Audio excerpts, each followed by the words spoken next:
নমস্কার, আমি গৌরীর সংসারের আরও একটা মিষ্টি সুন্দর ভিডিওতে তোমাদের সকলকে স্বাগত। আশা করছি তোমাদের ভিডিও ভীষণই ভালো লাগবে আর তোমরা আমার ভিডিওটা পুরোটাই দেখবে। তোমরা তো প্রথমেই দেখে বুঝেই গেছো যে আমি কিসের ভিডিও আজকে আনতে চলেছি। তো চলো সেই সব কিছু আজকে এই ভিডিওতেই থাকছে, আর তোমাদের সাথে থাকছে আরও অনেক অনেক ছোট ছোট খুনসুটি করা গল্প। সকালে ঘুম থেকে উঠেই আমি আগে স্নান করে নতুন একটা জামা পরে নিয়েছি। যেহেতু ঠাকুরের কাজ করব, তাই নতুন কিছু হলেই সেটা শুভ হয়, আমি এটা ছোটোবেলা থেকে শুনেছি। এখন আমি চলে এসেছি ডোরগুলো বাঁধতে।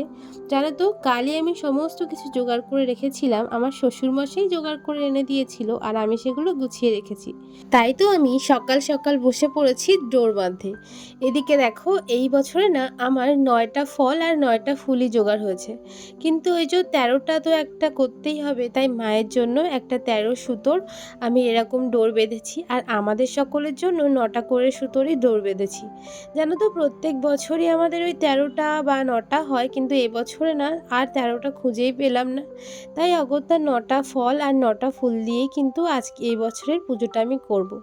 জানো তো, এই পুজো আমি একদম ছোট্টবেলা থেকে করি, যখন আমার 5 বছর বয়স সেই সময় থেকেই। এদিকে তো আমি ডোর বাঁধছিলাম, আর এদিকে মা দেখো ফুল ফল আর সমস্ত কিছু দিয়ে পুরো আমার ডালাটা সাজিয়ে দিয়েছে।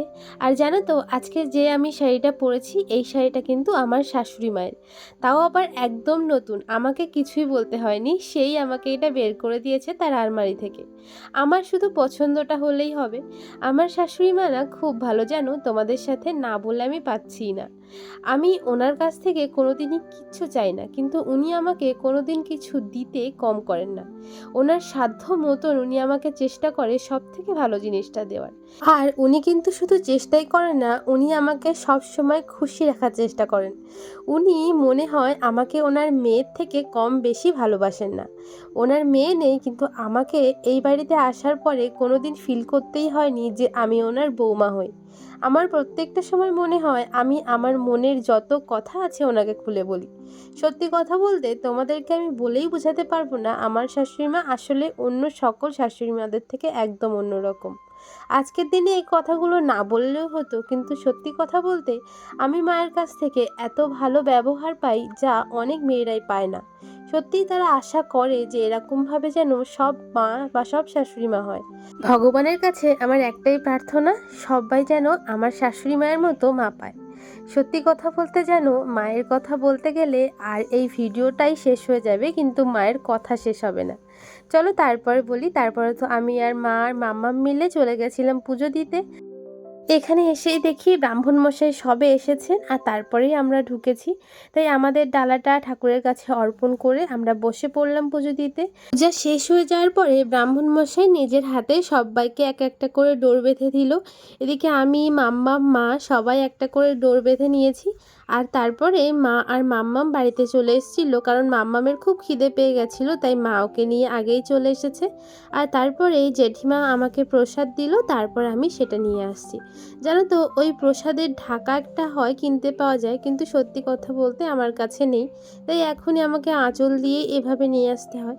যেন আমার ভীষণ ইচ্ছা আমার ওরকম একটা কেনার, কিন্তু সত্যি কথা বলতে এখন আমি পারছি না।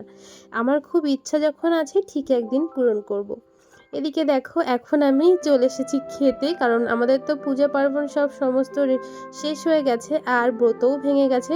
ওখানে ব্রাহ্মণ মশাই একটু প্রসাদ দিয়েছিল, সেটা খেয়ে মা এখন চলে গেছে ডিউটিতে, আর আমি তাই জন্য মাম্মামকে নিয়ে খেলাম।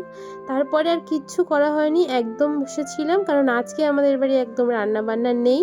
এদিকে বাবু পূজা করতে গেছিল, আর আমাদেরই একটা আত্মীয়র বাড়িতে হয়, তাই ওখান থেকে আমার জন্য লুচি, কিছু ভাজা, মিষ্টি আর একটু সুজি পাঠিয়েছিল, আর ওটাই আমি দুপুরে খেয়েছি।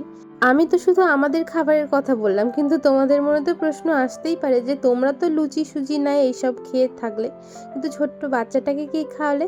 অ্যাকচুয়ালি মাম্মামের জন্য আমি একটু খিচুড়ি বানিয়েছিলাম নিরামিষ, সেটাই ওকে খাইয়েছি।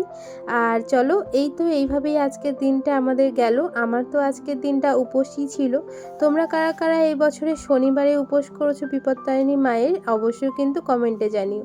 আর সবশেষে বলবো, মা বিপত্তারিণীর জয়, সবাইকে মা বিপদ থেকে রক্ষা করুক, মঙ্গল করুক সবার।